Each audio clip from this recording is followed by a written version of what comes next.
Hai, Assalamualaikum warahmatullahi wabarakatuh.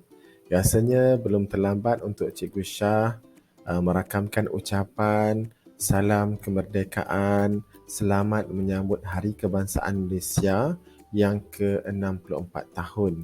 Baik, bertemu kembali Cikgu Shah dalam ruangan Apa Kata GBK, Enta tanya, Ana jawab.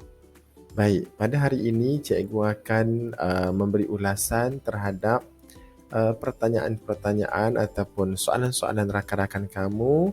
Ada dua soalan yang cikgu akan memberi ulasan tersebut. Sama-sama kita saksikan.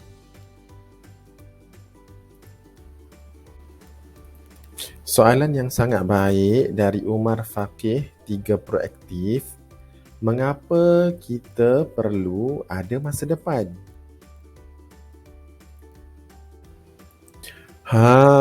Rasa-rasa mengapa ya perlu ada masa depan? Baik, yang pertama sekali, masa depan tu perlu supaya kita tahu, adik-adik tahu tujuan hidup ni untuk apa. Okey, masa depan adik apa? Okey, ingin berjaya. Ingin berjaya dalam hidup, ingin berjaya dalam pelajaran, ingin berjaya dalam pekerjaan, ingin membina kehidupan yang bagus. Okey, jadi bila kita tahu tujuan hidup akan datang untuk apa, target adik apa, maksudnya adik akan tahu tujuan hidup adik apa. Oleh demikian, bila kita tahu tujuan kita apa, kita akan bergerak dan kita akan melakukan sesuatu untuk mencapai tujuan hidup itu. Manakala yang kedua ialah bila kita ada tahu masa depan kita, tahu tujuan hidup kita, dia akan memberi lebih motivasi dan semangat kepada diri kita dan diri adik-adik semua.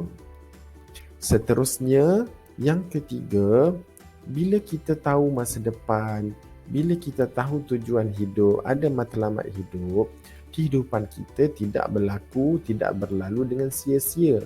Cuba bayangkan kalau adik-adik dalam tempoh 20 tahun, 30 tahun akan datang, tak ada tujuan ataupun tak ada tujuan apa-apa, tak ada tujuan dalam hidup, maka kehidupan adik-adik akan sia-sia.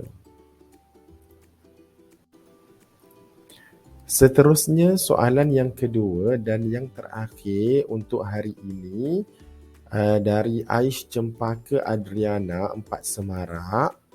Bagaimana hendak siapkan kerja lebih awal? Baik, ni pun soalan yang bagus dan ada kaitan. Okey, mengapa kita perlu ada masa depan? Okey.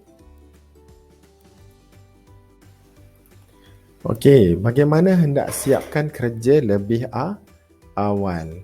Okey, yang pertama sekali, bila dapat saja kerja dari guru-guru kamu, sila buat terus dan jangan bertangguh. Sekiranya tidak dapat buat pada masa berkenaan, sila buat pada masa lain, contohnya pada waktu tengah hari atau petang atau malam, tetapi dalam hari yang sama. Okey, cuba siapkan segera. Dan jangan bawa kerja sekolah kamu tu sehingga ke hari esok ataupun hari-hari berikutnya tanpa disiapkan. Nanti kerja akan jadi banyak dan kamu akan rasa terbeban. Manakala yang kedua ialah utamakan kerja yang lebih penting terlebih dahulu. Okey, kerja kamu di rumah sangat banyak. Kerja tolong mak, tolong ayah, kerja kamu sendiri. Dan kerja-kerja tu ada yang kerja yang sangat penting dan utama, ada kerja yang kurang penting, ada kerja yang tidak penting. Dan pada cikgu, kerja rumah, kerja sekolah yang diberikan oleh guru adalah kerja yang penting dan perlu diutamakan terlebih dahulu berbanding kerja-kerja lain. Manakala yang ketiga ialah cuba pupuk rasa bersalah apabila kamu buat benda lain yang tidak penting ataupun benda tu sia-sia, tetapi dalam masa yang sama ada kerja sekolah yang menunggu kamu untuk disiapkan. Okey. Bukan tidak boleh untuk bermain game, bukan tidak boleh untuk melihat YouTube, tetapi siapkan terlebih dahulu kerja-kerja kamu yang lebih penting dan utama berbanding dengan kerja-kerja lain. Baik, cikgu harap kamu dapat menerima jawapan dari cikgu. Apa yang penting ialah sebagai anak merdeka, kamu perlu tanamkan azam untuk berusaha bersungguh-sungguh untuk menjadi anak merdeka yang mempunyai wawasan, mempunyai matlamat yang besar demi kejayaan dan masa depan kamu sendiri. Okey, sekian dahulu dari Cikgu Shah. Assalamualaikum warahmatullahi wabarakatuh dan terima kasih.